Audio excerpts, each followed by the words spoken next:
Rising costs forcing families across the country and right here in the D.C. region to cut back on a grocery staple. Fox 5's Homa Bash live in Silver Spring to explain. Hi, Homa.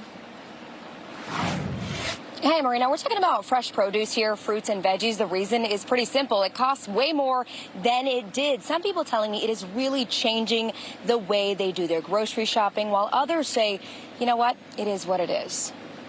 We're trying to eat the best we can, but the healthy food is so expensive, so we had to go back to the pastas and something like that. Vegetables and fruits are so hard, you know. I agree with that a little bit, mostly because I did start gardening a little bit more because it's easier that way. And yeah, produce is much higher than it used to be, but like you gotta eat, so you know, you gotta buy what you gotta buy. It hasn't affected me at all. No. I don't eat much fresh produce. Mostly I go out and eat prepared foods and stuff. It's way more expensive now.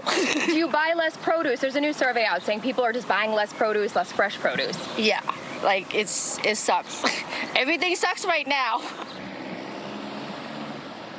You know, a lot of people are sharing that sentiment, but there's a new report from the lending company Advance America that surveyed 3,000 American households. They found 1 in 3 Maryland families are finding fresh fruit and veggies no longer a grocery staple, but a luxury instead. 51% say their overall diets are less healthy now than it was 2 to 3 years ago.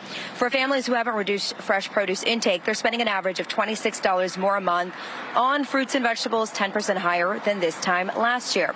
What's driving costs? Well, a few factors.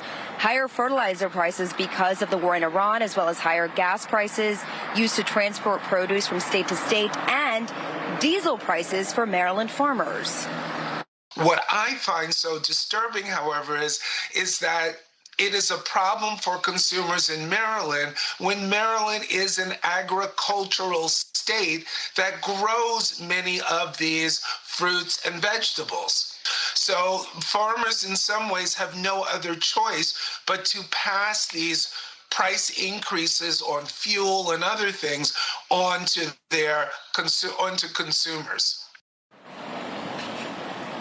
Now, the report also found that a lot of people, if they're not just cutting out their fruit intake entirely, they're switching over to frozen fruits and vegetables. And guys, the need is there. The Capital Area Food Bank telling me that they have served 30% more people this year in the DMV than they had initially projected. They initially projected about 50 million meals. They have served 65 million across the region so far.